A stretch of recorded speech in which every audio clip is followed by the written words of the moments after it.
Fala aí, galera, sejam muito bem-vindos a mais um episódio do Descentraliza aí. Aqui falamos sobre cripto, Web3, economia e tudo o que está moldando o futuro das finanças digitais. Eu sou o Vitor Pereira, host desse podcast descentralizado, e hoje recebo pela segunda vez Vitor Alfa, meu xará. Fala, meu irmão, tudo bem? Tamo junto. Cara, brigadão por ter vindo de novo aqui, já é de casa.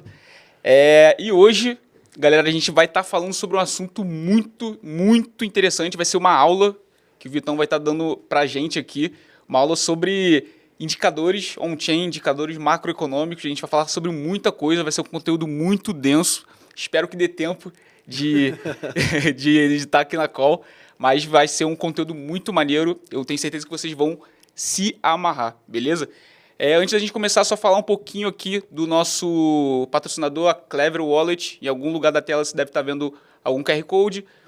Se você não tem uma carteira, se você quer testar uma nova carteira, uma carteira que tem mais de 40 blockchains integradas, você pode escanear esse QR Code aqui, baixar a sua wallet de autocustódia e começar a ser dono do seu próprio dinheiro, beleza? De forma totalmente gratuita, onde você vai ter diversas blockchains, Bitcoin, Solana, Ethereum, as principais.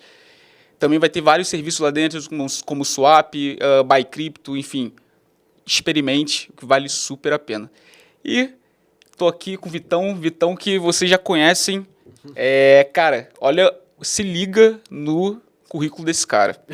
Olha só, o cara é formado pela Universidade Federal Fluminense e pós-graduado em Finanças pela Fundação Getúlio Vargas, é programador também, é formado em Análise e Desenvolvimento de Sistemas e Ciência de Dados pela Unesa. Ele está produzindo conteúdo sobre economia e cripto e análise gráfica desde 2017, então ele também é head de conteúdo da comunidade DeFiverso, comunidade forte essa daí. Também trabalha com educação financeira, com influências como Lucas Amêndola, Rafael Castaneda, e também é diretor de research da WeSearch e da Oxus Finance. E também ele é sócio do Felipe Corujão, que logo mais vai estar aí com a gente também, que legal, no Coruja Club. E, cara, é também policial civil da Core. Top demais, top demais. Tamo junto, irmão. Cara, Vitão, muito obrigado por ter vindo novamente aqui. Você já é de casa. Eu que agradeço o convite. convite. Perturbar muitas vezes demais aqui para você estar aqui, porque o conteúdo é muito bom, cara, de Quanto verdade. quiser, cara, porque realmente o que você falou, não sei se vai dar tempo, porque, cara, o conteúdo é infinito. Cara, a gente falar realmente de dados on-chain atrelados a Bitcoin, dados on-chain atrelados a movimentos econômicos, cara, é uma gama realmente de possibilidades ali, de correlações, então eu acho que vai ser bem legal. Lembrando, tá, galera, que esse daqui é uma live posterior, um vídeo posterior ao primeiro que a gente gravou. É muito importante que vocês assistam o primeiro, porque quando a gente gravou o primeiro, a gente sentiu, cara, que seria muito legal a gente fazer ao vivo nas interações e mostrar o gráfico para ficar mais claro na mente da galera. Então a gente está realmente voltando hoje para trocar uma ideia de novo sobre o papo de economia, porque dados on-chain, querendo ou não, a gente vai evoluir para dados econômicos. E aí vocês vão ver a mágica acontecendo de verdade nos gráficos, né? Porque falar, qualquer um fala. Agora, aí o bom é que hoje vai dar para provar para vocês que existe mesmo essa correlação e que, cara, ela aumenta muito a capacidade que vocês têm aí de fazer o trade, de ser mais assertivo aí nas operações. Exato. A dinâmica mais ou menos vai ser, ele vai compartilhar a tela aqui com a gente e ele vai passar vários gráficos para a gente, vai explicar os indicadores, o que cada indicador significa, o que ele mostra para a gente, o que ele está mostrando para a gente nesse momento. Então vai ser uma aula bem dinâmica para a gente. Então hoje, ao contrário de outros podcasts, eu vou estar muito mais como ouvinte de verdade aqui, como um aluno. E espero que vocês também estejam aí tão empolgados quanto eu para assistir essa aula com o Vitão aqui, beleza? Então, vamos começar a arregaçar aí. Vamos com tudo então, galera. Então, pessoal, qual é mais ou menos a estrutura que a gente vai fazer hoje?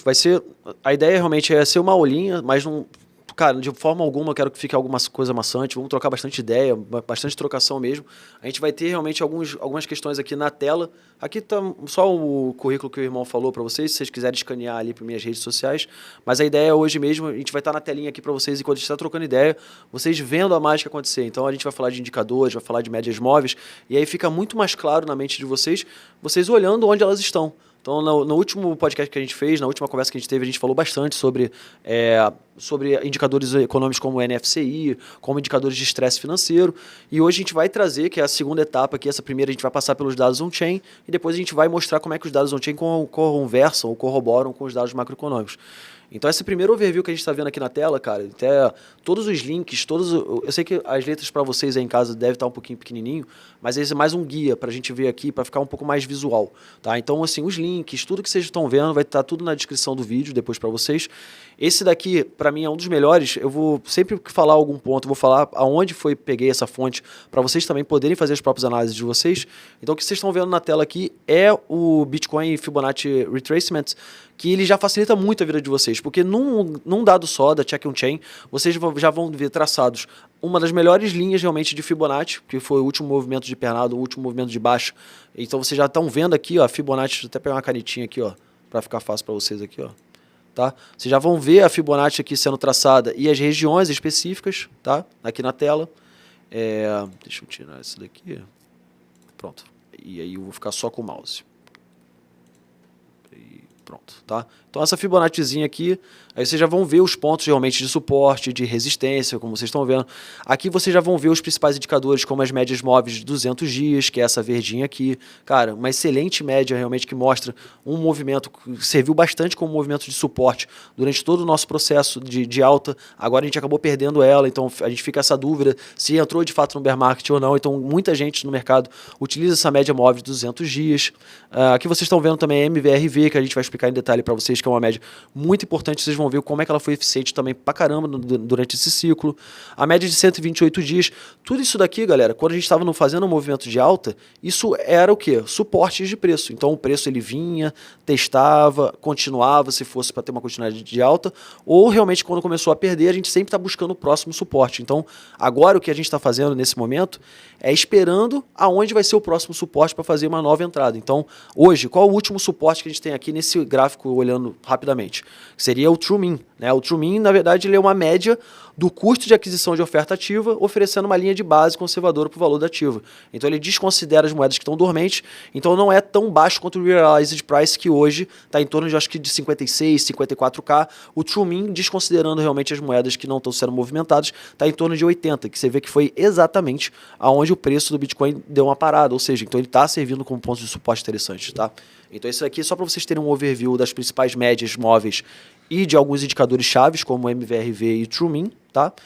O MVRV, cara, ele é extremamente eficiente. A gente, ao longo do tempo, muita gente vem falando que esse indicador quebrou, que está quebrado e tudo mais, mas é que não está tendo a visão do todo, geral, né? Conforme o preço do Bitcoin ele vem passando de ciclo a ciclo, o que a gente vê aqui? Que ele cada vez vai fazendo o quê? Valorizações cada vez menores, ele está ficando achatado, certo? Tá vendo? Aqui ele fez o que o Raul Paul chama de banana zone, que é um movimento expressivo do preço do Bitcoin aqui, que fez com que o MVRV passasse até mesmo da região de 8, 9 aqui, que é essa região vermelhinha, tá? E aí, o que a gente viu no próximo ciclo? Mais uma valorização banana zone aqui, ele passando. No outro, mais uma valorização, ele passando. Só que tá vendo que cada vez mais a gente faz valorizações menores.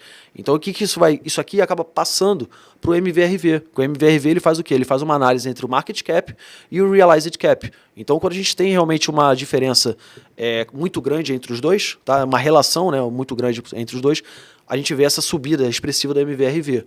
Quando a gente não vê uma diferença tão grande, ele vai ficando cada vez menor.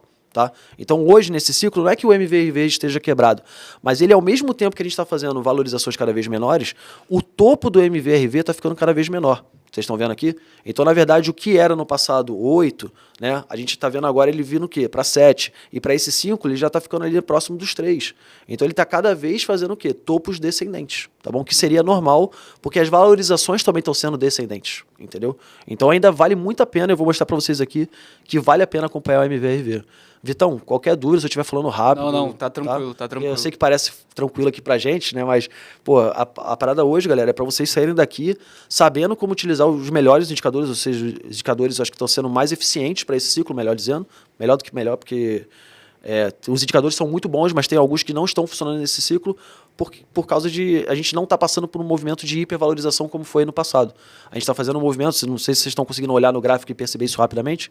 Antigamente a gente fazia um sistema de banana zone, que era o quê? De altas, né? Altas constantes, tá vendo aqui, ó? Alta, alta, alta, alta. Isso acaba gerando uma oscilação gráfica, acaba gerando uma oscilação nos indicadores, que nesse ciclo não está acontecendo, porque a gente está fazendo um movimento muito mais institucional, que é o quê? De alta, pausa, lateralização. Alta, correção, lateralização. Alta, correção, lateralização.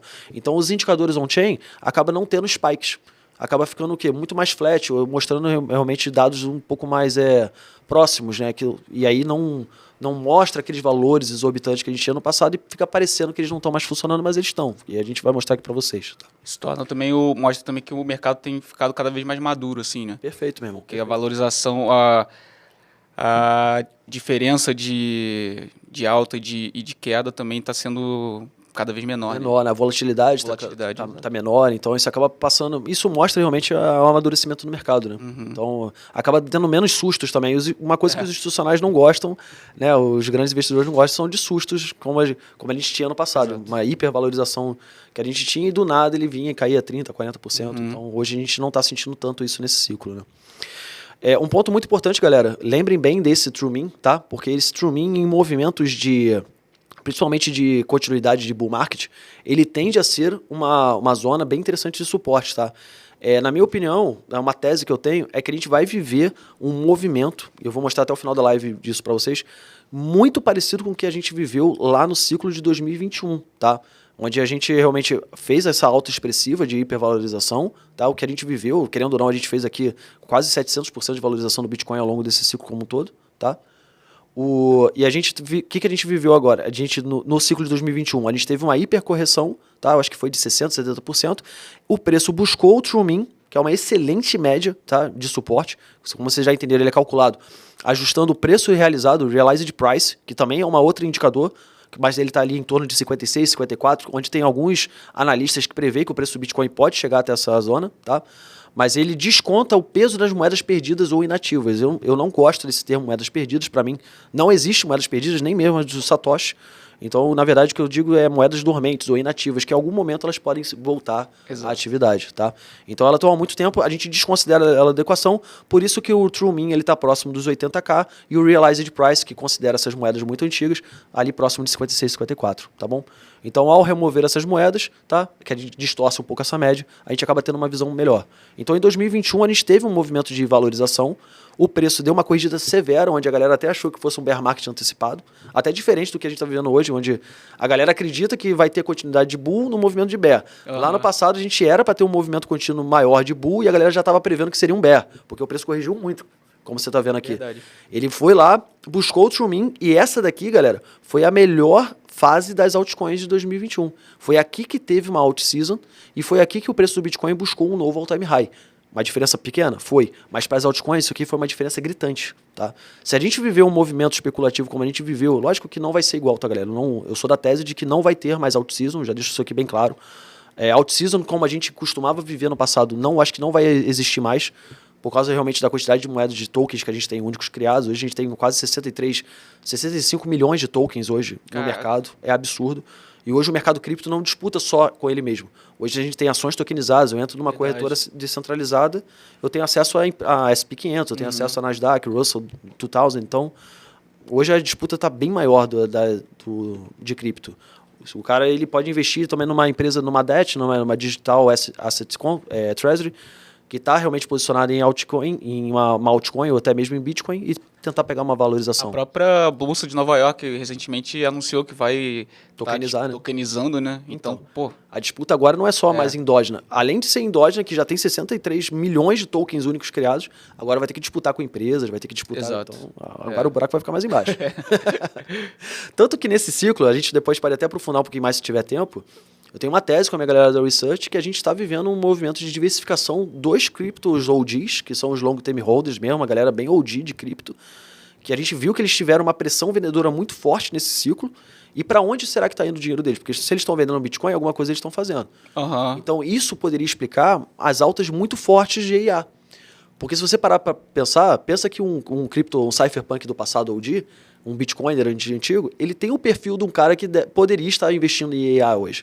Só que ele já fez tanto dinheiro com cripto, e ele está tão posicionado em cripto, aquela galera que tem 10 mil numa carteira, 20 mil numa carteira, que ele fala, cara, eu já estou maduro, já estou mais velho, acho que está no momento de eu pensar aqui que eu posso investir, diversificar meu portfólio, e investir em quê? EIA pode ser uma narrativa dessa. Então, isso responderia muito, e até uma tese, é que hoje eu não trouxe esses dados aqui, de para onde está indo o dinheiro do long term holder, do Bitcoin, e justificando também as altas seguidas das Mag 7. Então, pô, isso é interessante pra caramba, maneiro, cara. né? Então, é uma tese, é lógico, é difícil de provar porque não é um chain, então eu não consigo ver, monitorar o que as carteiras estão fazendo. Eu vejo ela vendendo e depois eu não vejo para onde o dinheiro vai. Então, pode crer. É frustrante, tá ligado? Pode crer. Caraca. Então, galera, foquem legal nesse True Min, entendam bem, tá? True Min nada mais é, então pensa assim, é um Realized Price descontando as moedas perdidas, tá? Porque moeda perdida não existe. Isso aqui é uma prova para vocês. Isso aqui, na verdade, são 2 gráficos, tá? Eu até peço desculpa se não ficou muito organizado, mas aqui é um gráfico olhando como um todo, desde 2012, 2011, tá? As laranjas são as Lost Coins e o branco é o preço do Bitcoin. E aqui é um zoom que eu dei só nesse ciclo. Então eu peguei aqui essa boca de jacaré aqui, dei um zoom para ficar mais fácil para vocês e aí vocês vão entender a lógica, tá? As Lost Coins, conforme o tempo vai passando, as moedas vão entrando na fila de Lost Coin. Então, tipo assim, Lost Coin é só as moedas que estão se movimentando, não se movimentam há, sei lá, 9 meses, 12 meses, eu não lembro agora exatamente quanto tempo é. Então, por que ele vem aumentando? Porque conforme o tempo vai passando, ela vai entrando na fila das Lost Coins, tá? Então, por isso que você vê aqui esses movimentos, e isso, olha que interessante. Geralmente, o que a galera faz? A galera OG não vende essas moedas. Realmente eles ficam elas inativas, nem movimenta, nem faz nada. Só que quando eles estão começando a ver que está chegando o quê? No topo de ciclo, onde o preço do Bitcoin já está bem atraente para eles, o que eles começam a fazer? Movimentar e vender. Então é por isso que é um indicador que ele antecede topos de ciclo. É interessante que quase ninguém fala desse indicador e eu acho ele interessante pra caramba. Porque se você pegar aqui, ó, 2021, tá? Eu vou pegar aqui embaixo aqui, tá? Desculpa, essa aqui é 2018. Você vê que as Lost Coins subindo, nada de venda. Quando chegou um pouquinho antes do topo, né? O que eles começaram a fazer? Cara, eu acho que esse preço já tá bom para mim. Olha lá, o que aconteceu com as Lost Coins? Começaram a cair, ou seja, eles começaram o quê? A movimentar e vender. E aí começou o quê? O movimento de correção do preço. Então, na verdade, começou o quê? Uma pressão vendedora dos long term holders. Então, não é porque o preço... Vitor, por que aqui eles adivinham qual é o topo do Bitcoin? Não, é porque, na verdade, é uma profecia autorrealizável. Se tem pressão vendedora, se eles estão começando a vender, eles estão gerando a própria pressão de retração de preço do Bitcoin. Então, eles mesmos estão, meio que, entre aspas, jogando contra eles mesmos. Se eles não tivessem vendido aqui e deixassem o Bitcoin subir ao infinito e além, talvez não tivesse essa correção que teve intraciclos. Tá? Mas é uma profecia autorrealizável, entendeu? E aí a gente viu o quê? Isso aqui ficou muito evidente lá em 2021. Né? Olha só, as Lost Coins subindo forte, ou seja, quando a galera começou a ver que o preço já não estava mais legal, né, achou o fundo. Olha as Lost Coins subindo. Ou seja, a galera não movimentou, não vendeu, não fez nada, as Lost Coins sobe. Chegou aqui, eles começaram a fazer o quê? Cara, esse preço para mim já tá legal, vou começar a vender. Olha lá, Lost Coin caindo. Aí o que aconteceu com o preço do Bitcoin? Achou um topo, essa pressão vendedora foi tão forte que fez o preço o quê? Corrigir e lateralizar. Tá? Só que um ponto de estresse que a gente está tendo nesse ciclo inteiro é que os long term holders eles estão vendendo durante todo o movimento de alta do Bitcoin. Então, na verdade, o que a gente tem aqui? A gente tem uma dupla força aqui de long term holder fazendo pressão vendedora durante todo o ciclo, olha lá, tá vendo? As moedas dormentes, chegou aqui mais ou menos em 2024, junto com os ETFs, eles meio que começaram a trocar com os ETFs. Eles começaram a vender, provavelmente muito OTC para os ETFs, e aí o preço do Bitcoin começou a subir graças ao quê? A compra pelas ETFs, pela BlackRock, Fidelity. Então, o que a gente começou a ver aqui? Uma troca. Os long term holders, né, a galera OG, vendendo Bitcoin para os institucionais. Vocês estão entendendo a lógica? E se isso aqui causa realmente um distúrbio para a gente, que fica mais difícil ainda de analisar os dados on-chain. Mas o legal é que dentro dos intraciclos desse ciclo de alta, o que a gente viu aqui? Que quando o preço do Bitcoin disparava, a velocidade realmente deles de venda aumentava.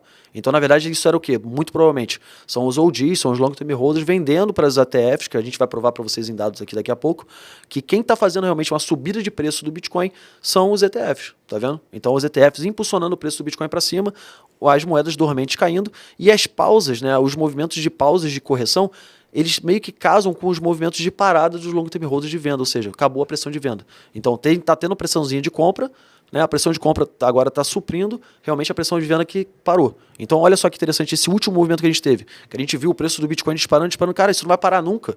Quando a gente olha aqui, ó, aqui para baixo, aqui para os long term holders, a gente vê o quê? Que eles estavam vendendo moeda. E o exato movimento que parou o preço do Bitcoin ali em 80k, na True Min, foi exatamente o movimento aqui, ó. Eu sei que deve estar um pouquinho ruim para vocês assistirem em casa, mas é aqui, ó, o movimento exato onde eles pararam de vender. E aí começou a ficar flat e começou a subir, ou seja, os long term holders pararam de fazer pressão vendedora. tá? Ou seja, se entrar agora uma pressão compradora forte, o preço do Bitcoin pode começar a se valorizar muito rapidamente, porque não tem ninguém vendendo e agora se tiver um movimento de compra pode ser que impulsione, tá? Então olha só que interessante aqui, ó, a gente viu os long term holders vendendo, o preço do Bitcoin corrigindo, quando ele lateralizou, né, o preço do Bitcoin teve o quê? A possibilidade de alta. Tá? Então, só para vocês entenderem mais ou menos a lógica. E por que eu estou falando disso? Para vocês entenderem o True Mean. Então, agora vocês já entenderam a relação que tem entre o Realized Price, por que ele está lá em 50 e poucos, porque são as moedas dormentes também que fazem parte. True Mean, você descarta elas e você entendeu quem é que está fazendo realmente pressão vendedora durante esse ciclo, que são os Long Term Holders. Tá? Nesse gráfico dá para ver, é legal que dá para ver mesmo que a troca desses OGs pelos ETFs, né? Total, tá vendo? Muito Quando a gente trouxer os dados de ETF para vocês aqui, que também está aqui num desses slides, vocês vão ver que quem está jogando o preço do Bitcoin para cima. E eles estão comprando de onde? Estão comprando das exchanges e estão comprando também de carteiras que estão dormentes, que são carteiras OGs antigas, que é quem realmente tem o capital, a quantidade de Bitcoin, a liquidez suficiente de Bitcoin para esses ETFs, tá? E qual é o ponto também de estresse que a gente tem? Não é estresse não, mas é um indicador muito bom que a galera tem que acompanhar. Isso daqui, cara, para todo mundo que está fazendo análise gráfica, você tem que parar agora, entrar no Check on Chain e procurar lá por esse indicador que é o RPD, que é o Supply Distribution by Cohort, que você vai conseguir ver exatamente quais são os níveis de preço que é do interesse, tá? Que a galera está realmente comprando. Os azuis são os Long Term Holders, ou seja, a galera que está holdando o Bitcoin nessa carteira por mais de 155 dias. E os rosinhas são os short term holders, a galera que está segurando por menos de 155 dias ou 3 meses, chame do que quiser. Mas a gente começa a ver realmente uma transmutação. Vocês estão vendo aqui, né? O cara ele começa rosa, todo mundo começa rosa, que é o short term holder, e ele vai transmutando se ele não vender para o azul. Então os pontos aqui que são rosas e que estão ficando mais azulados são pontos de extremo interesse do mercado de segurar esses bitcoins comprados nessa zona. Então essa zona aqui, se eu não estou enganado, é de 104, 105k.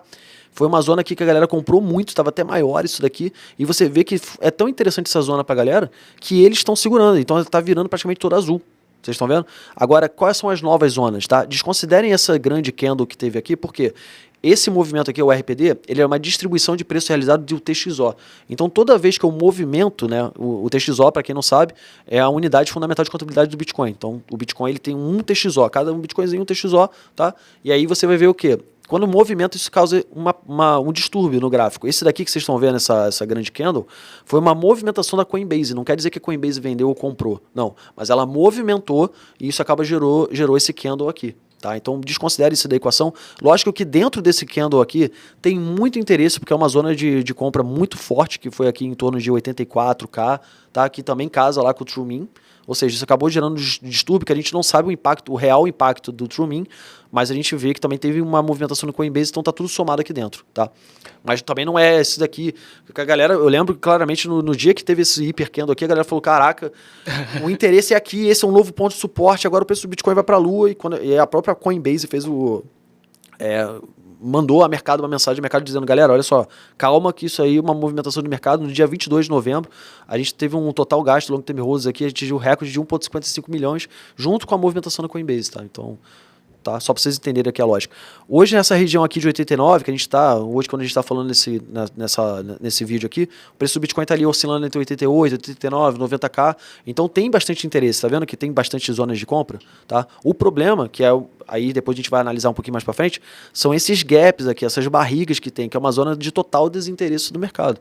Então, se o Bitcoin vier a perder aqui os 80k, a gente vai caçar petróleo para achar novos pontos de suporte mais baixos, tá? E aí a gente vai analisar com os dados dos indicadores quais são os próximos zonas de suporte interessantes, tá bom?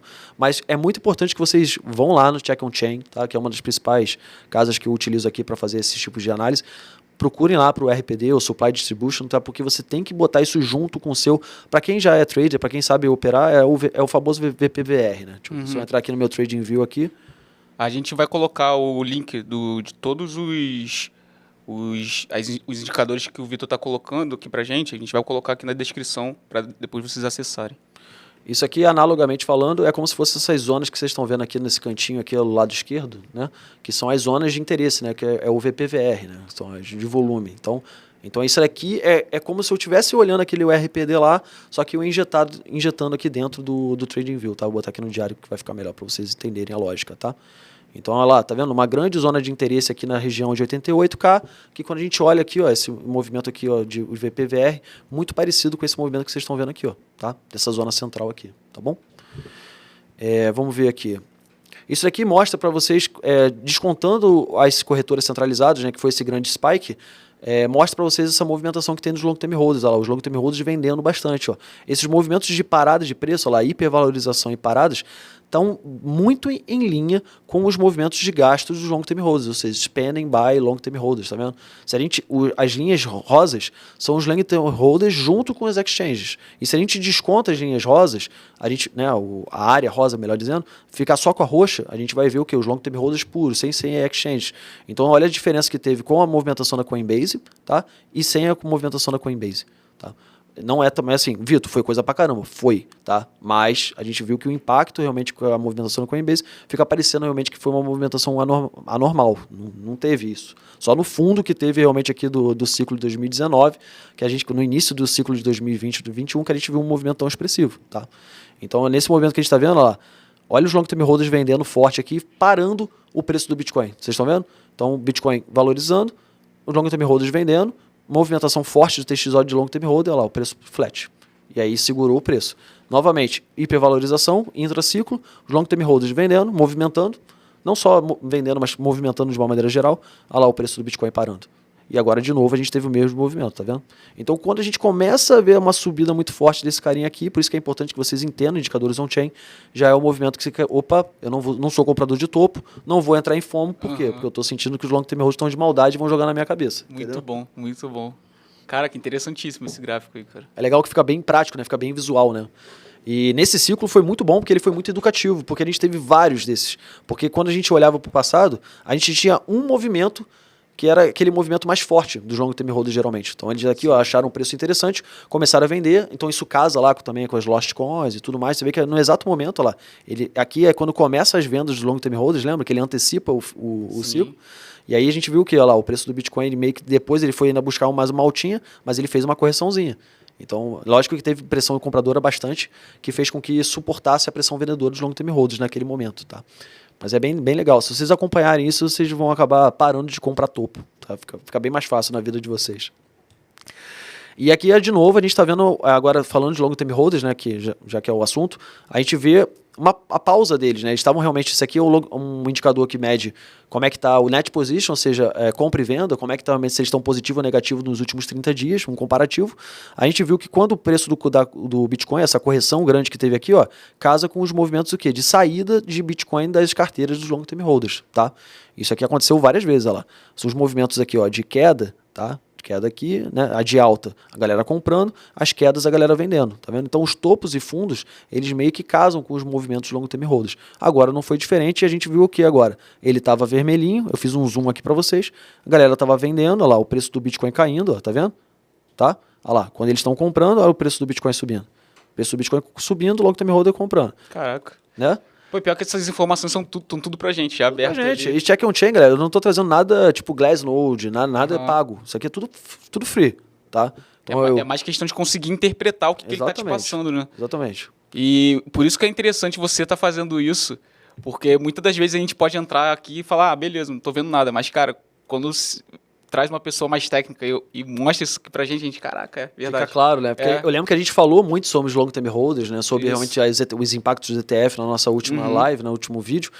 E eu senti assim, cara, a galera vai ouvir em casa, não vai entender nada. Se eu tivesse com o meu computador aqui, seria muito mais fácil, tá ligado? E aqui a gente tá vendo realmente essa pausa, né? Os long term holders aqui, eles pararam de vender. Olha lá, o preço do Bitcoin, ele meio que ainda deu uma corrigida firme aqui, lateralizou. Agora os long term holders estão voltando a acumular, o preço do Bitcoin tá mostrando sinais aí de que tá querendo deixar a gente sonhar.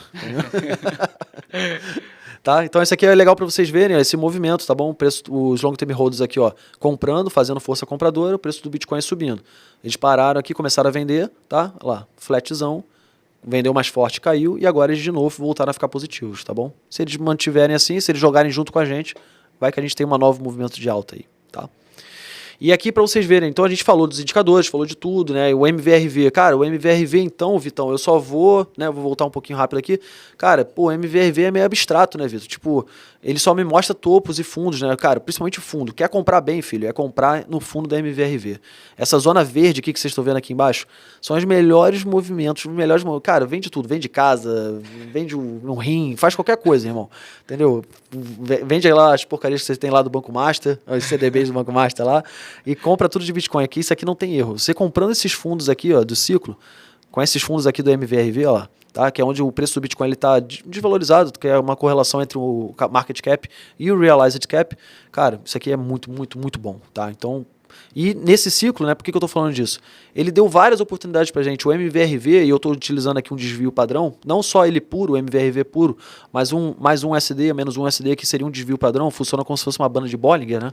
Você vê que durante todo o nosso movimento de alta desse ciclo, ele deu indicadores. Tipo assim, galera, aqui é o topo.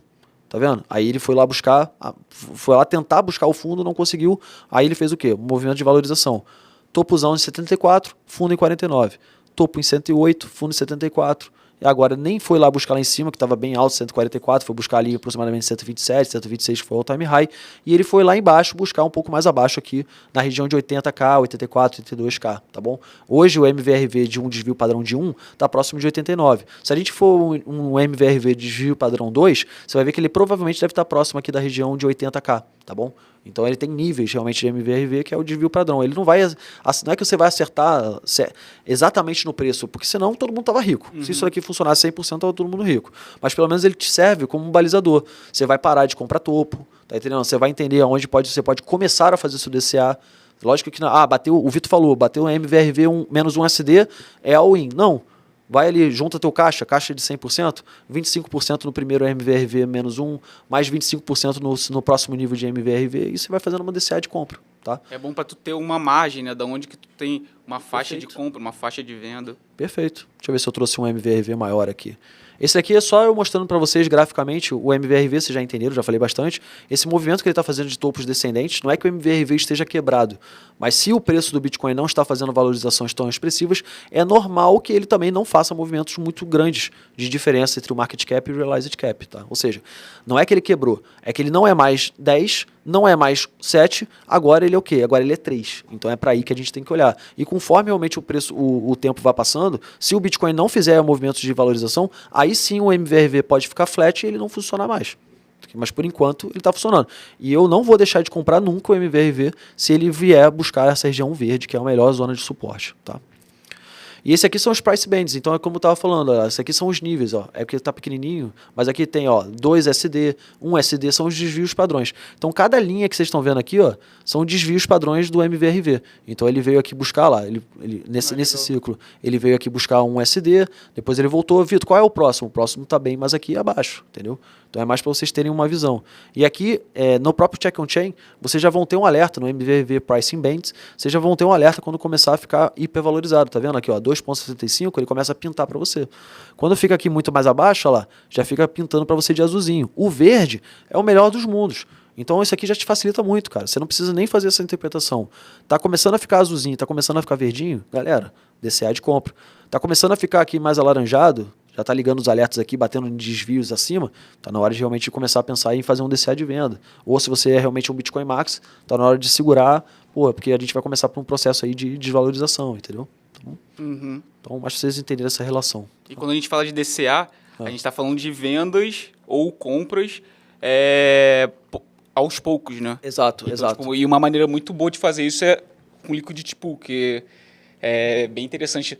Cara, vou dar uma breve propaganda aqui. Cara, se você não faz parte do DeFiverso, cara, mano, tu tá perdendo...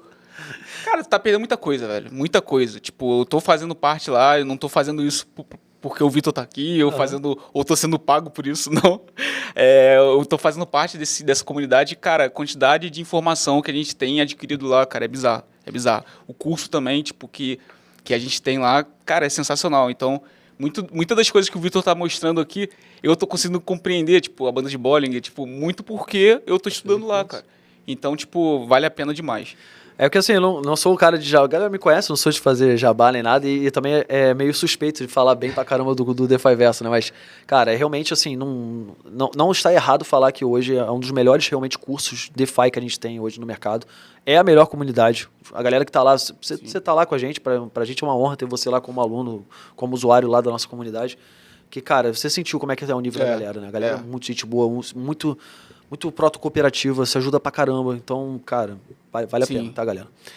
E então aqui só mostrando também, da mesma maneira que a gente está tendo essa topos descendentes do MVRV, a gente também outros indicadores que a galera vem falando que está meio quebrado, que já não está mostrando tanta assertividade, é o apoio múltiplo, né, que fala com relação aos mineradores, tá? Então é a emissão diária de Bitcoin e uma correlação ali com a média móvel de 365 dias, tá? Então, se a gente levar isso em consideração, olha lá, não é que ele esteja quebrado, mas é que ele também vem fazendo topos descendentes desde o primeiro ciclo.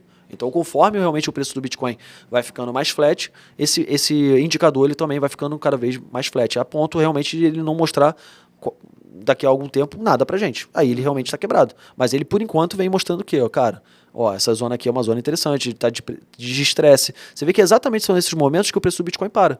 Você tá vendo? Então ele bateu aqui, ó, o preço do Bitcoin parou. Aí ele foi lá buscar e começou uma valorizaçãozinha. Agora, o preço do Bitcoin parou aonde de novo? Aqui, nessa região. Então você também consegue traçar linhas de resistência ali, tá? Dentro desses indicadores. E também, ele é um excelente indicador também para suporte, tá? Então quando ele vier aqui buscar a zona verde, tá? Nessa zona aqui é uma de previsão de preço, aí você também pode ser que você, somando os indicadores, você começa a pesar a mão. Quando você começar a ver que tem muita confluência de indicadores, principalmente nos suportes, acho que vale a pena aí fazer um estudo aí com relação à compra, tá? E aqui é um movimento, assim, parece, tem muita bolinha, eu confesso, mas esse aqui é mostrando para vocês um movimento que a gente pode vir a fazer, tá? Eu sei que tem muitas teses negativas contra o ciclo acabou, agora é bear market, mas esses movimentos que a gente está tendo, tanto do pool múltiplo com relação aos mineradores, a gente também viu no ciclo passado, tá? Fez a primeira bolinha roxa, depois a gente foi buscar realmente um all-time high, agora a gente bateu na primeira vez, veio buscar o fundo e possivelmente, se tudo der certo, quem sabe, para 2026 a gente vinha buscar um novo all-time high, tá bom?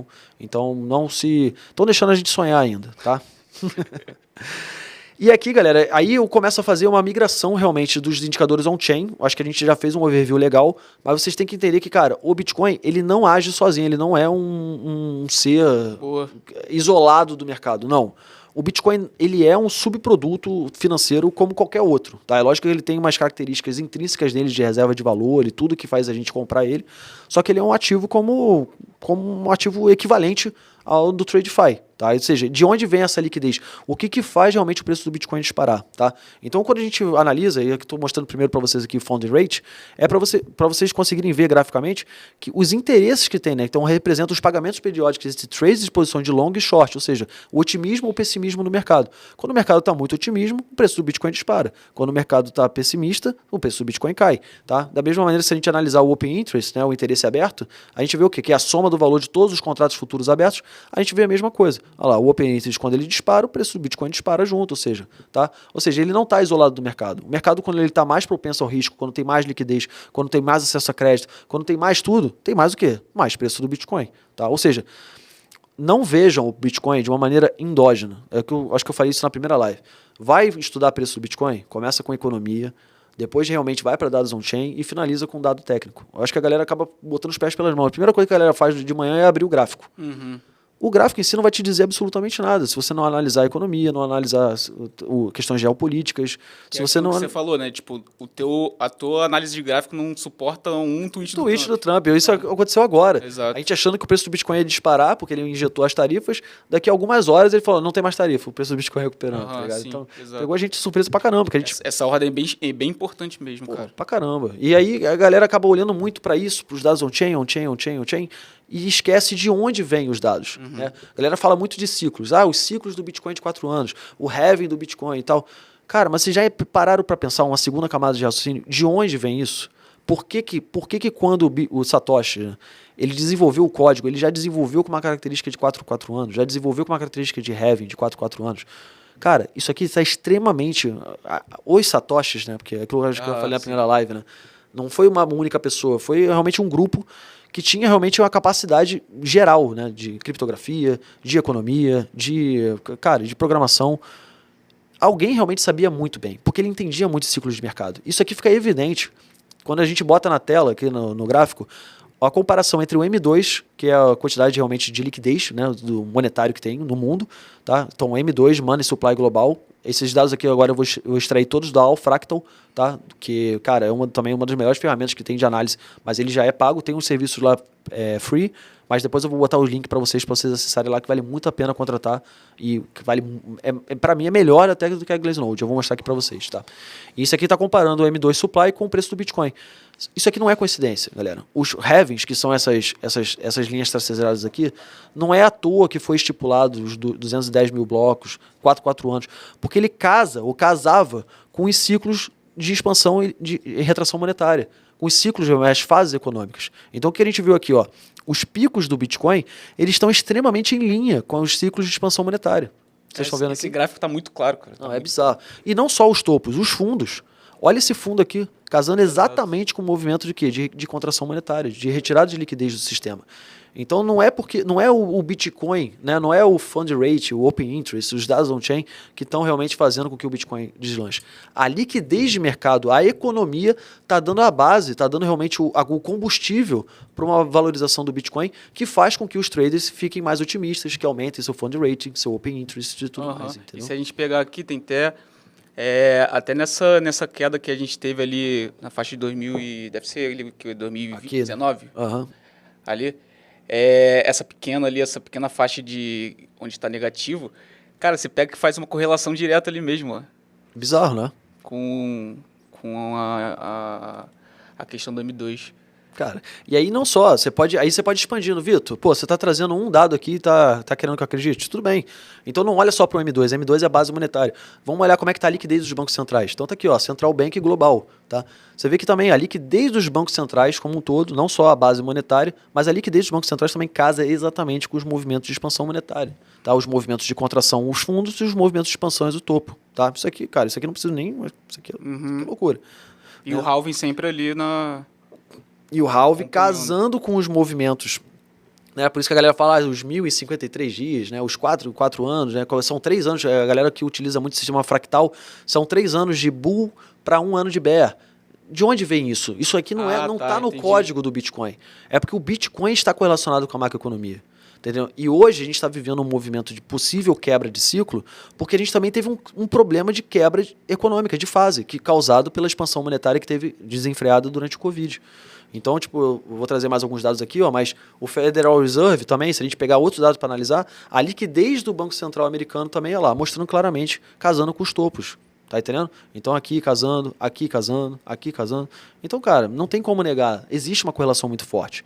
E isso aqui é um ponto bem interessante, porque se eu estou falando para vocês que toda a parte de expansão monetária, toda a parte de M2, de liquidez, né, de realmente capacidade de políticas monetárias expansionistas impactam positivamente no preço do Bitcoin, o que a gente sabe que a gente está vendo já? Para 2026, há a possibilidade de ter movimentos de expansão monetária não só do Fed, em torno de 500 bilhões de dólares, como do próprio Treasury, do próprio fiscal, né, do próprio Trump querendo fazer políticas realmente voltadas para impulsionar a economia americana. Tá? Então, quando a gente olha isso tudo, a gente passou por 4 anos negativos, vocês estão vendo aqui, ó, 2020, 2019, 2020 foi o Covid, que é absurdo, disparou, 3 trilhões de dólares. O que eles fizeram nos últimos anos?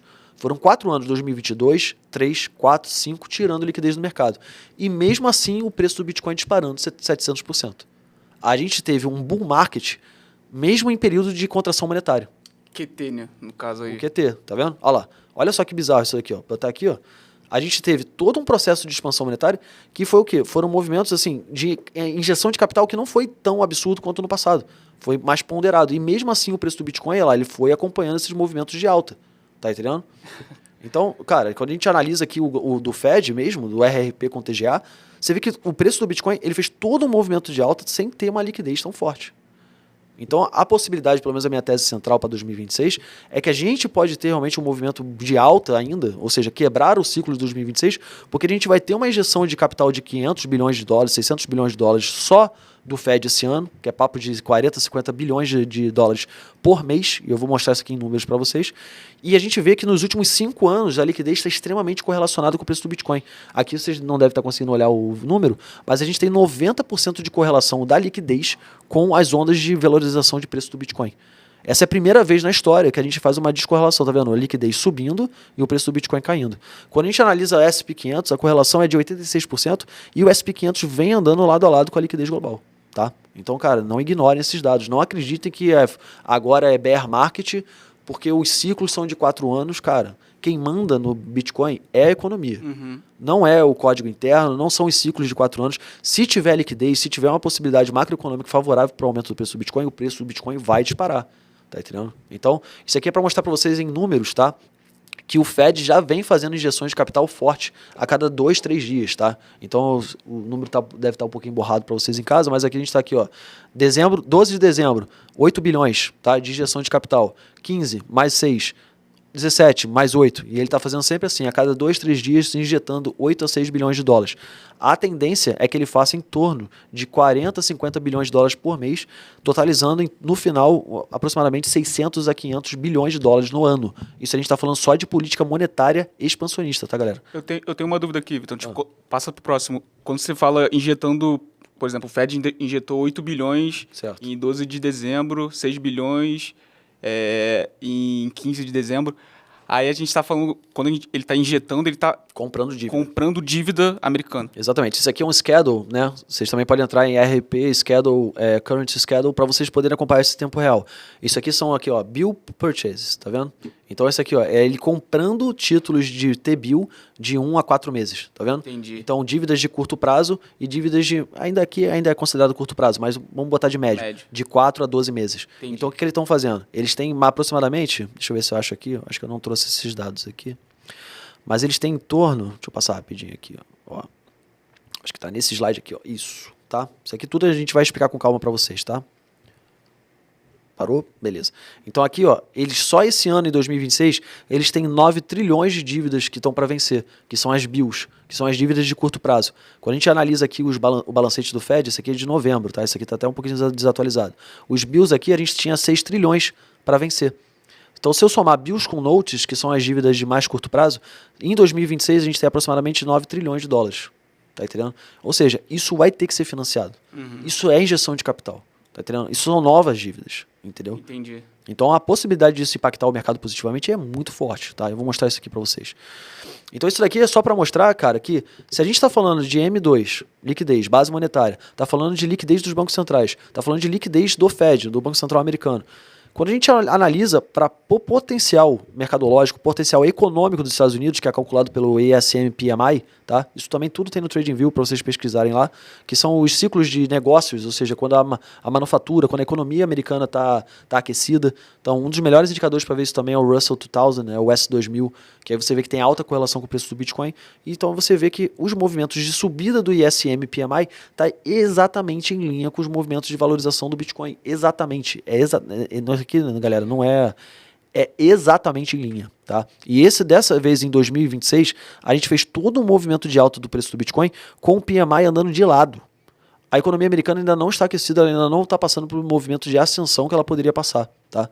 Então, se a economia americana aquecer, se o S2000, que são as small caps, né, as 2.000 empresas americanas, começar a mostrar para vocês que ela está começando a subir forte, isso vai, né, lógico que tem um gap temporal, isso vai acabar repassando um pouco para o preço do Bitcoin, tá? Quando a gente analisa um em cima do outro, que aqui vocês estão vendo separado, aqui o preço do Bitcoin e aqui o PMI, tá? Vocês estão vendo que está exatamente, né, em linha. Quando eu injeto um em cima do outro, vocês vão ver exatamente o quê? O preço do Bitcoin se valorizando junto com o PMI e nessa vez, em 2026, a gente está fazendo o quê? Flat, só que o preço do Bitcoin disparando, fazendo 700% durante esse ciclo, tá? A tendência aqui, o que vai acontecer? Se a gente está passando por um movimento de pagamento de dívidas, de refinanciamento, rolagem, vai ter injeção de liquidez. Se o próprio Treasury, né, se o próprio Trump está querendo fazer um desenvolvimento econômico nos Estados Unidos, a tendência é que o PMI comece a subir. Então, os ciclos que antes eram de 4 anos, como vocês estão vendo aqui, tá? Ele não é mais de 4 anos, porque por causa das dívidas e por causa do Covid, por causa da injeção de capital, por causa das rolagens das dívidas que foram feitas, esse ciclo se expandiu. Então não é que o ciclo do Bitcoin quebrou, é porque os ciclos de 4 anos do PMI, como vocês estão vendo aqui, ó, desde 2010, preço do Bitcoin correlacionado, né, com o ISM, tá? O que vocês estão vendo aqui? Na verdade, isso aqui não tem o preço do Bitcoin, porque na verdade eu já mostrei para vocês que o preço do Bitcoin é análogo ao ISM, tá? Então esse aqui é o ciclo de 4 anos e o ISM, pense que essa linha preta é o preço do Bitcoin, porque vocês já viram que está altamente correlacionado, tá?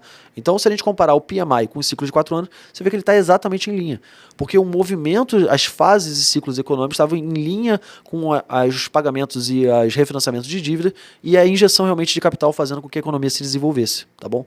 O que está acontecendo agora? Isso, palavras do Raul Pal, um dos melhores analistas, na minha opinião. Não é um mistério, é uma repetição de ciclo da dívida. Elas estão rolando as dívidas, os Estados Unidos, estão fazendo a mesma coisa a cada ciclo. Não tem a ver com o ciclo do halving. Nada a ver com nada disso. É tudo impulsionado pelo ciclo de liquidez e pelo financiamento das dívidas. Tá, galera? Se a gente levar isso em consideração, se as dívidas vão ser roladas para 2026 agora, né, o PMI, na verdade, não é o ciclo mais de 4 anos, e sim de 5,4 a 5,77. Tá? Então, o que a gente estaria fazendo? A gente está passando agora por um processo de fundo, no qual o preço do Bitcoin mesmo assim valorizou muito forte, e se o PMI começar a subir agora ao longo de 2026, com a tendência de queda para 2027, a gente pode ter um novo bull market em 2026 e alcançar um novo all-time high. Esse aumento de ciclo para 5,4 anos, ele se deve muito ao Covid? Se deve muito às dívidas, ao pagamento e refinanciamento de dívidas, que ocorreu por causa da dívida. Por conta da dívida que foi gerada lá durante o Covid. Entendeu? Então essas dívidas agora estão caducando, né? Está sendo feito um novo refinanciamento, e aí por isso que a gente... Cara, não passou rápido. Por isso que a gente vê isso daqui, esse movimento agora ficando mais estendido. Entendi. Entendeu? Caraca. Que doideira, isso é a tese, isso não é a minha tese, é a tese do Raul Pal.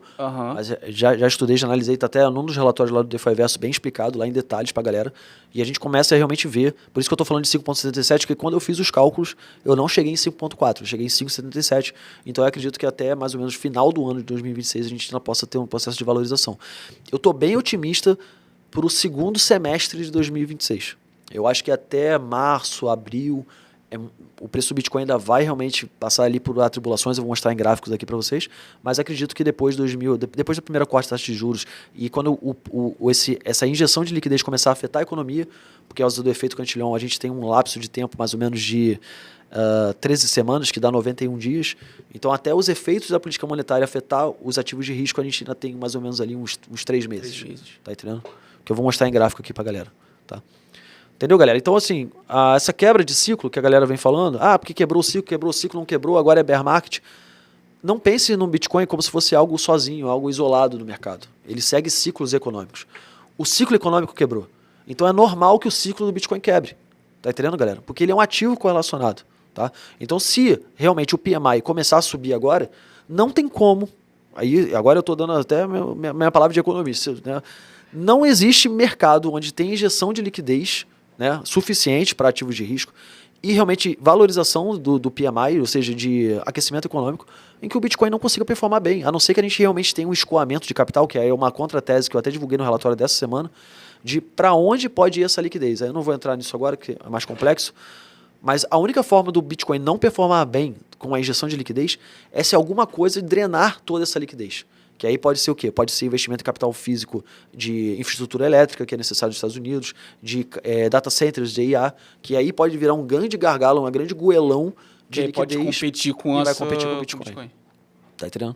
Que é aquilo que a gente estava falando no início. De muito provavelmente a galera de Bitcoin, os OGs, tá migrando capital para IA, para eletricidade, que é onde realmente está agora o novo aquecimento da economia. Entendeu?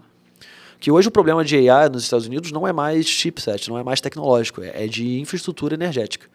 Então eles vão ter que investir em investimento CAPEX e infraestrutura física energética, é um goelão de liquidez absurdo e demanda tempo. Tá entendendo? Então isso é complicado. Está no relatório até dessa semana. Então, depois, se quiser, a gente vem de novo e troca uma ideia. Show de bola.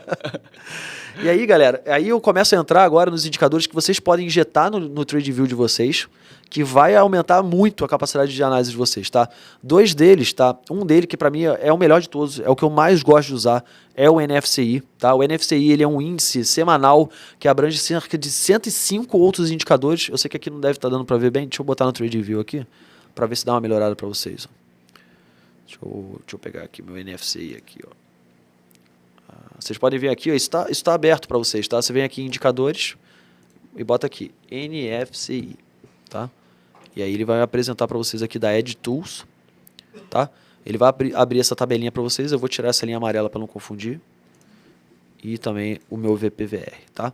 E aí, o que vocês vão conseguir ver? Esse indicador NFCI, ele mede como é que estão 105 outros indicadores econômicos. É o Fed de Chicago que realiza, ele leva em consideração risco, alavancagem, crédito. Então, ele não só olha a base monetária, o M2, mas também olha como é que está o sistema de crédito, como é que está o shadow bank, como é que está realmente o nível realmente de crédito oferecido ou não pelos bancos, tá bom? Se eles estão mais propensos a oferecer crédito com risco ou não. Então, quando esse NFCI ele começa a ficar para baixo, quanto mais negativo ele fica, mais flexibilidade de crédito tem.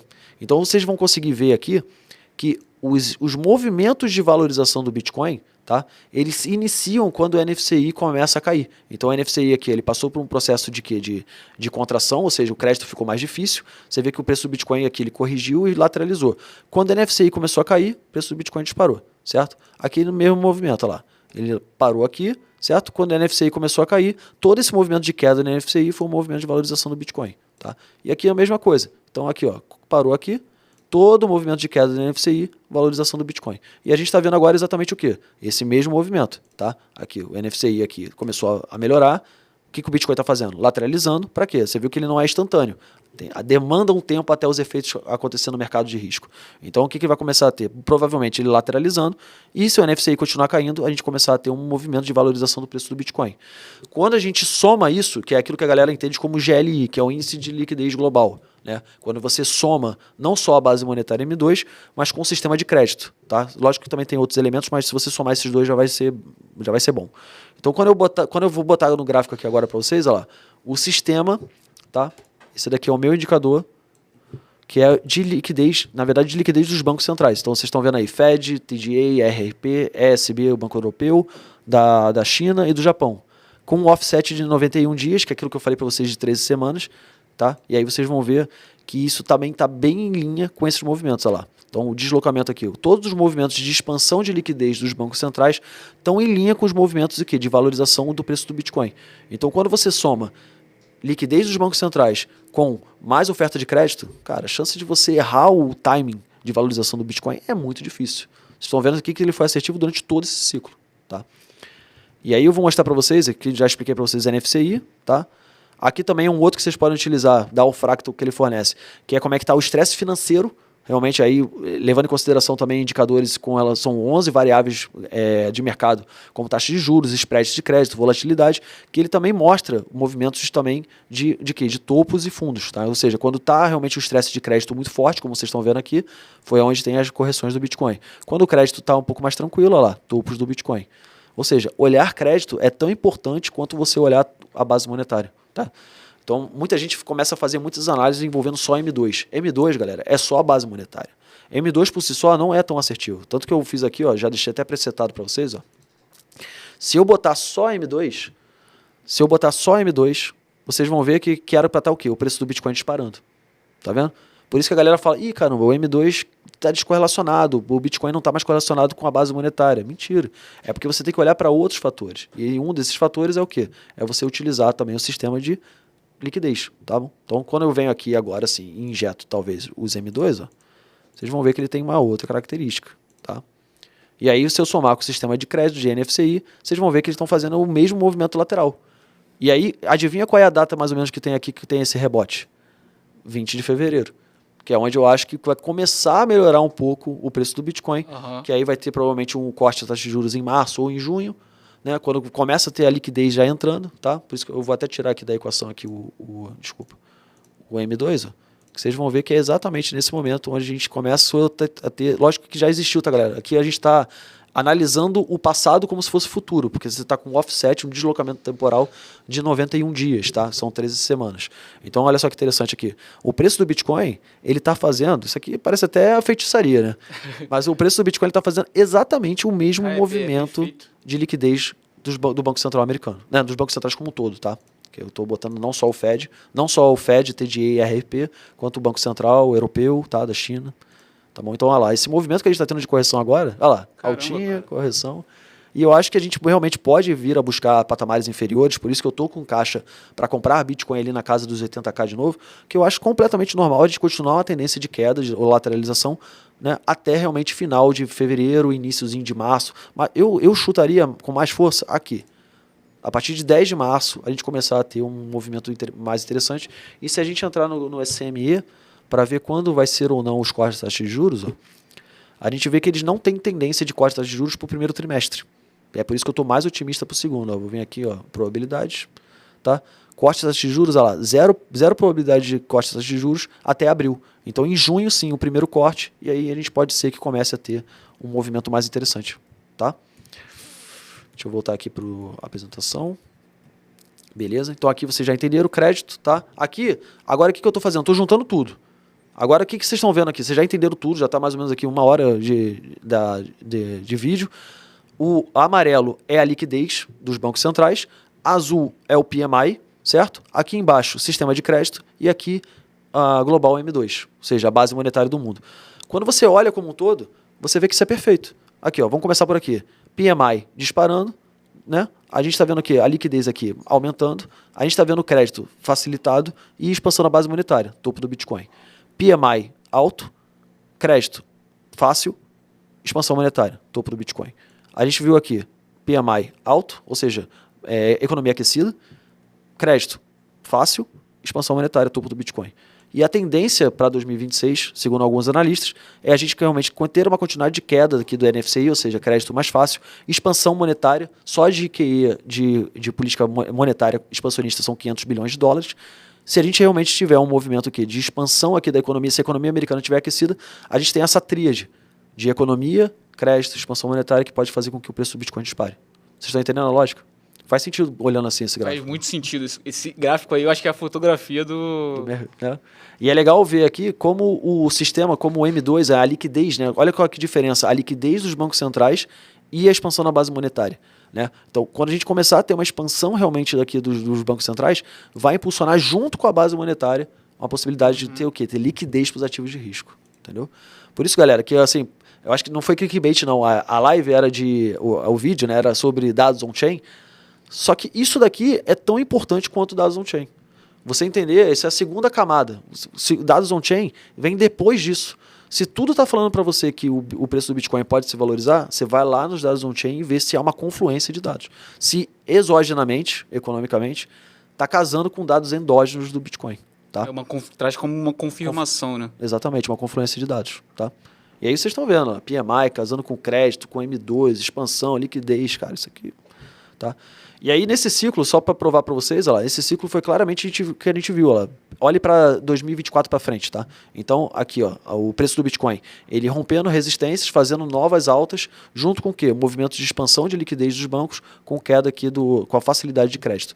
Então ele fez isso aqui em 2024, 2025 e agora a gente está de novo tentando fazer algo nesse sentido, ou seja, a NFCI caindo, a liquidez aumentando, possivelmente o preço do Bitcoin pode fazer um rebotezinho aí e deixar a gente sonhar em 2026, entendeu? Principalmente para a galera aí das altcoins, tá?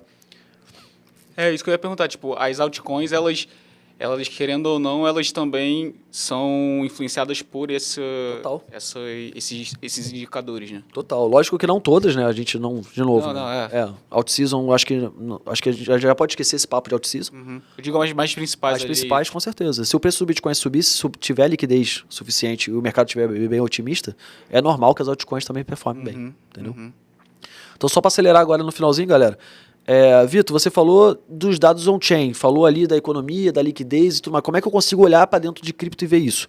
Se a gente está falando de base monetária, se a gente está falando de dívida e base monetária, o que hoje, quem está usando hoje, Vitor, dívida para gerar base monetária dentro de cripto? Quem está utilizando dívida para gerar stablecoins?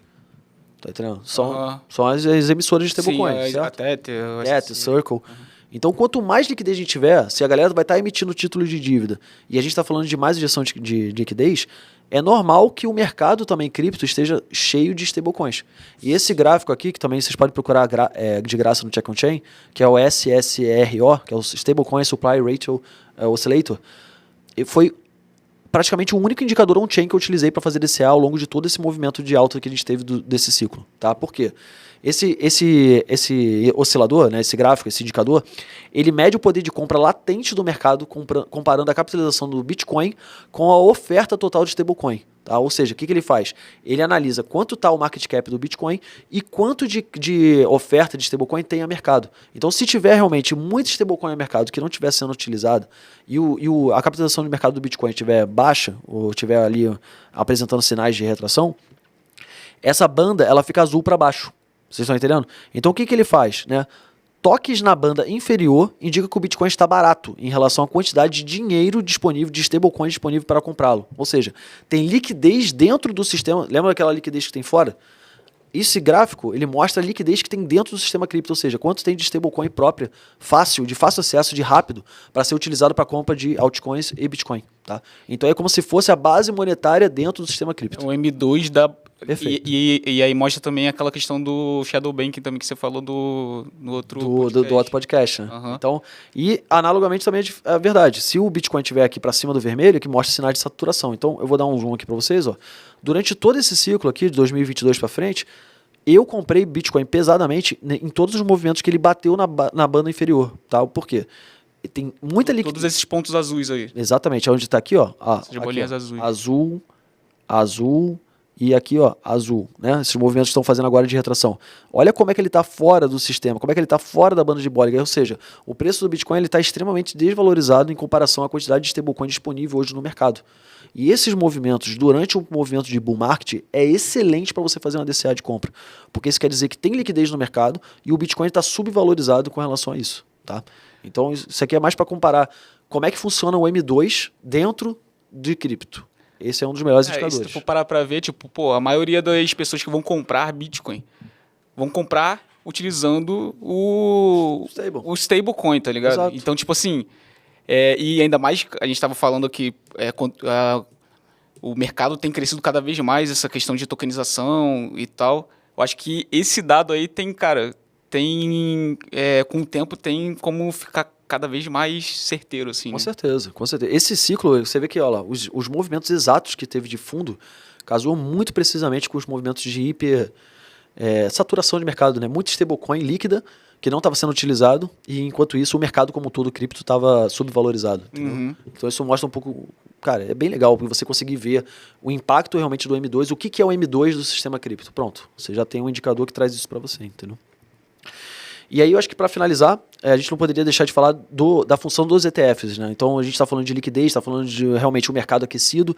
Quem está realmente comprando e jogando o preço do Bitcoin para cima, né, são os ETFs. Então aqui um comparativo entre as velas verdes semanais, mostrando o quanto realmente os ETFs estão comprando Bitcoin, tá? E aí a movimentação de preço do Bitcoin, ou seja, os movimentos de compra dos ETFs, ó lá, eles casam com os movimentos de valorização do Bitcoin, logicamente, né, galera? Então, se tem aqui uma demanda maior para o Bitcoin, se você tem uma força compradora, é normal que o preço do Bitcoin suba. E também, analogamente, ó lá, os movimentos de baixo, os movimentos de venda de ETF, foi o que fez também o preço do Bitcoin ser jogado para baixo, tá? Então, só para vocês entenderem agora a dinâmica realmente do ciclo com relação ao preço. Tá? Então, hoje, quem ordenou o preço do Bitcoin foi claramente o institucional, foi claramente aí os ETFs. Tá? Isso daqui foi um comparativo que eu fiz, que deu bastante certo. Eu estava esperando para ver se ia bater mesmo antes de trazer para não passar vergonha. Mas eu fiz um levantamento de, será que os ETFs, como é que um institucional pensa? Ele compra esporadicamente ou ele se movimenta em fluxos, em ondas? Então eu peguei aqui a quantidade de dias consecutivos, que é esse gráfico aqui de baixo aqui. Quantos dias consecutivos ele costuma comprar e quanto de Bitcoin ele costuma comprar em USD e como isso impacta o preço do Bitcoin. Então eu analisei e vi que geralmente eles não compram esporadicamente, eles tendem a comprar, mas isso não faz tanto impacto no preço. Quando eles têm um fluxo maior de entrada, quando passa realmente de 10 dias, é onde tem um impacto realmente muito forte no preço do Bitcoin. Então eu fiz aqui uma análise aqui, ó, os dias que tem mais de 10 dias consecutivos de compra, geralmente oscila na casa de 4 bilhões de dólares e casa com os movimentos de valorização do preço do Bitcoin. Então aqui, ó, 17 dias, preço do Bitcoin disparou, 19 dias, Bitcoin. Quando você pega aqui 15, Bitcoin disparou, 15, 12, olha lá, Bitcoin disparando. Então, para você entender o fluxo. E, analogamente, a galera falando, caralho, Vitor, essa queda do Bitcoin não para nunca. Eu fui olhar os ETFs e falei, galera, eu acho que está chegando ao fim, por quê? eles não costumam vender mais do que 7 a 8 dias consecutivos de venda, e geralmente essas vendas não passam a casa de 1 bilhão, tá? Olhando tanto para a média quanto para a mediana. Lógico que teve uma aqui, 8 dias consecutivos de 3, só que na média eles ficam em torno de 1 bilhão de dólares. Então eu vi que no dia 18 ao dia 29 do 12, eles já tinham feito 7 vendas consecutivas, totalizando 1 bilhão de dólares. Eu falei, galera, eu acho que 80k vai ser o preço, porque eu acho que os ETFs vão parar de vender, não é possível. E graças a Deus deu certo, a gente fez um DCA assertivo bem ali na casa dos 84, que também casa com o TrueMean, casa, você tá vendo como é que tudo conversa, liga, né? tá? E aí se tu for ver ali nesse gráfico, tipo, a gente volta aqui, os outros são tudo, tipo, menos 8, menos 8, menos 7. Então, tipo, por isso que você tinha essa noção de que Entendeu? tava chegando. Você vê aqui que os máximos de dias consecutivos de venda que eles fazem, ou seja, quando tem um interesse... Porque ele trabalha em fluxos, né? O institucional, ele não faz vendas pontuais. Ele geralmente, você vê claramente nesse gráfico aqui que ele faz o quê? Compra acima de 10 dias e venda em torno de 7 a 8. Então, ele está trabalhando nesse ciclo. Então a gente tem que seguir o dinheiro. É muito bom, cara. É legal que se são os ETFs que estão mandando no mercado, a gente tem que seguir o dinheiro. A gente tem que entender como ele pensa. Onde o dinheiro tá e a gente vai seguindo aquilo ali. Entendeu? E aí é legal que a Econometrics, né, isso aqui são relatórios pagos, então não tem como fornecer eles na íntegra para vocês, mas a Econometrics fez justamente esse tipo de análise, só que fazendo uma modelagem matemática para onde o preço do Bitcoin pode ir, baseado na quantidade de ETF que está sendo comprado. Então eles têm uma regra de ouro, né, que é a regra de ouro dos 10K Bitcoin. O modelo calcula que para haver uma alta sustentável, tá, e um retorno dos 100 mil dólares, são necessários fluxos de entrada em flow sustentados na ordem de 10 mil bitcoins por mês ou mais. Então, se a gente tiver esse movimento aqui que eu mostrei para vocês, na casa de 10 mil bitcoins, ou se a gente converter para dólar, tá? A gente vê aqui que o preço do Bitcoin ele pode vir a buscar patamares superiores. Então, eles têm uma modelagem matemática deles própria, onde eles mostram que o preço atual hoje está em 88. Esse dado aqui já não é nem de hoje, ele é de um relatório mais antigos, então, para ver como é que ele é preciso. Na capacidade dele, o preço hoje, que a gente está falando desse vídeo, em torno de 88 mil dólares, a expectativa deles é que o preço do Bitcoin pode chegar tranquilamente a 78, 80k, tá? Se continuar esse movimento que está tendo de venda e de saída de ETF, tá? Que não está levando ele para patamares superiores. Se a gente realmente for num caso de boom, né? Tipo assim, um caso positivo, se entrar realmente essa capacidade que eles estão prevendo de agora parou as vendas e entrar uma quantidade suficiente de Bitcoin, o preço do Bitcoin pode chegar em torno de 95k, tá? Ele está aqui em torno de 88, 87, buscar 95 e quiçá a casa dos 100k. Se continuar tendo vendas de Bitcoin, o preço do Bitcoin está hoje na casa dos 88, que é a linha preta, ele pode chegar tranquilamente entre 80 e 74k, tá bom? Só para vocês entenderem o quão certo, e tá vendo que eu sempre estou falando os mesmos números? Como é que relatórios diferentes, modelagens matematicas diferentes, indicadores apontam para os mesmos números. Tá? E aí é legal que vocês já ficam com esse mapinha na cabeça de vocês das principais zonas de resistência, suporte, né, suporte básico e o bear case. Por quê? Hoje, a principal resistência que a gente tem hoje, lembra aquele primeiro gráfico que eu trouxe para vocês lá de confluência, de médias móveis e tudo mais?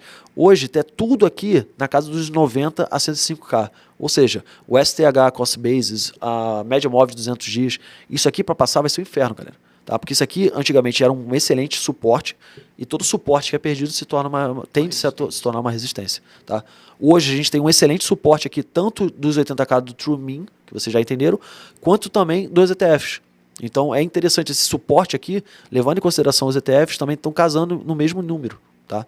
Só que se a gente perder essa região de 80 e 82, vocês já viram, né? Vocês lembram aqui por esse gráfico aqui, essa barriga, a gente tem realmente um gargalo muito forte, que pode ser que o nosso próximo suporte seja lá na casa de 56. Aí, galera, é bear market, aí eu passei aqui quase 2 horas aqui falando besteira para vocês, porque realmente a gente entrou num ciclo de bear e o Bitcoin ele vai realmente fazer a correção dele natural, como já teve nos outros ciclos, tá bom? Que eu não acho que seja o caso. Eu realmente acredito mais na potência econômica do que realmente na potência de dados on-chain, tá? E um dado que corrobora muito com a possibilidade de a gente vir a buscar patamares inferiores, isso aqui é o gráfico do liquidation, heatmap, que mostra realmente as zonas de liquidação da galera que está em long, que está em short, tá? E a gente vê que hoje a grande parte do mercado está apostando numa alta do Bitcoin, tá? E estão com liquidações próximas aos 85 mil dólares, tá? O normal do mercado, do smart money, é vir limpar essas regiões. Então tem a região aqui de 100k, tá? 97 a 100k, e tem essa região mais próxima que é 85. O normal que o mercado pode vir a fazer, não me assustaria se ele fizesse, é a galera manipular preço, entre aspas, tá, galera? Né? Fazer realmente o smart money agir contra o mercado, liquidar essa galera, e conforme essa galera é liquidada, cada vez mais eles vão ter que vender mais Bitcoin, vende mais Bitcoin. Então é normal que essa liquidação possa fazer com que o preço do Bitcoin venha buscar regiões ali da True novamente em torno de 80k. Então não se assustem se isso acontecer, porque pode ser um movimento orgânico. Isso aqui pode ser um movimento orquestrado, que aí sim a gente tem um rebote aqui e para ir buscar a parte superior, que é onde vai estar a nova zona de liquidez. A questão ali seria o pessoal, os caras liquidarem o pessoal que está em 85 ali. Isso. E aí depois voltar a comprar o Bitcoin mais barato. Mais barato, e aí o mercado se aquece, já não tem tanta gente posicionada aqui embaixo, então eles não têm por que liquidar mais a galera. Aí já olha para onde? Para outras fases. Então já tem, ó, hoje a gente tá 50-50 praticamente. Hoje a gente tem praticamente 70 bilhões, tanto na parte inferior, a galera shortando, quanto na parte superior, a galera longando. Sim, então sim. O que acontece? Uma vez que ele limpe essa galera aqui de baixo, a nova zona de oportunidade é a galera lá de cima. E essa galera que vai fazer essa limpeza são os big players. São os market makers, são os smart money, as corretoras, entendeu? Então, é a galera realmente que manipula o mercado. Manipula, galera, não é manipulação, não. É normal, o mercado age dessa maneira, tá? Isso acontece mesmo. Isso tá? Então, se você entender, tá vendo como é que tá tudo confluindo, Vitor? Como é que pode chegar lá nos 80k? Pronto, vocês já entenderam, tá? Os 80k pode chegar porque a galera aqui pode ser liquidada, tá todo mundo bem afoito, achando que o preço do Bitcoin vai disparar a partir de agora. Essa galera liquidada pode vir a buscar 80k e aí sim faz uma pausa estratégica pra gente começar a ter um movimento de valorização que casa com aquele gráfico lá que eu mostrei pra vocês também, ó, tá? Que é esse daqui. Vou saber que é melhor fazer lá no... Aqui, ó, tá? Que o que pode acontecer é o quê? A gente fazer chegar aos 80k, ó, novamente, que seria nessa região aqui, ó, tá? Até realmente o finalzinho de fevereiro, ou até mais ou menos aqui o iniciozinho de março, tá? E aí sim a gente começar a ter um rebote de preço, tá bom? Ah, Vitor, mas e se não acontecer? Se não acontecer, é benção, mas é assim mesmo, a ideia aqui é a gente analisar, tá? A ideia é que a gente conseguir mostrar para vocês que, cara, ó, para onde que o mercado pode tender a caminhar. Exatamente. E a gente não ser pego de calça riada aí.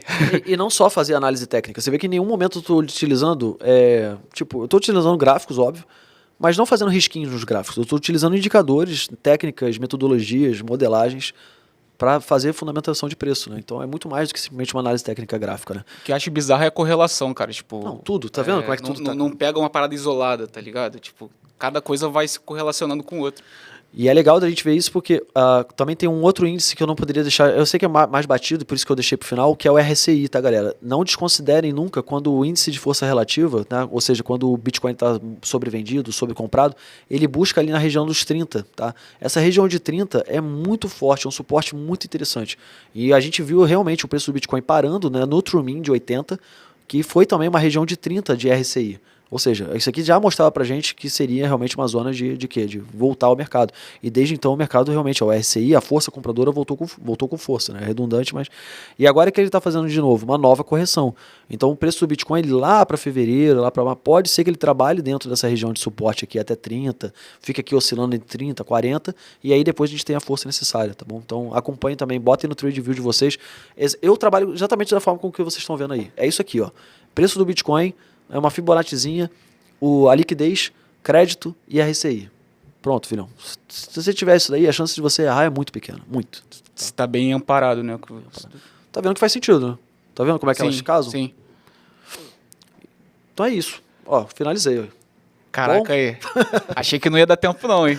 Achei que não ia dar tempo não. Cara, ainda tinha muito papo. Aqui nessa parte dessa teoria, essa teoria é muito boa, muito. E galera, entendam, não é que o ciclo do Bitcoin quebrou, o ciclo do Bitcoin não quebrou porque eu só tô olhando para dentro de que, cara, o ciclo do Bitcoin ele pode ter quebrado sim, porque o ciclo econômico, por causa das dívidas, por causa realmente do Covid, injeção monetária desenfreada, a economia ela deu uma descaralhada, eu vou falar bem assim, deu uma quebrada firme. Então é normal que a gente agora passe por um processo de correção. Então é normal realmente que o próprio Bitcoin, assim como o PMI, como vocês estão vendo aqui, o ciclo do PMI quebrou. Vocês estão vendo? O PMI era isso. O ciclo de expansão econômica dos Estados Unidos trabalhava como um reloginho igual ao do Bitcoin.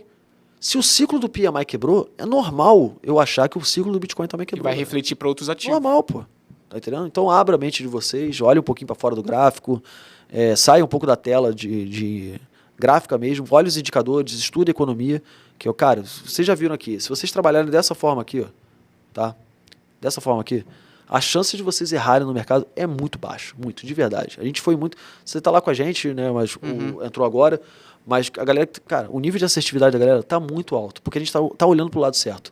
Economia, dados on-chain e só depois analisa gráfico. O problema é que a galera quer botar o gráfico na frente dos bois, aí não adianta. Sim, e assim, até falando um pouco, imagina você ter uma aula dessa, cara, quase toda semana, tá ligado? Então, tipo, hoje o que vocês estão assistindo aqui, de forma gratuita, é um privilégio.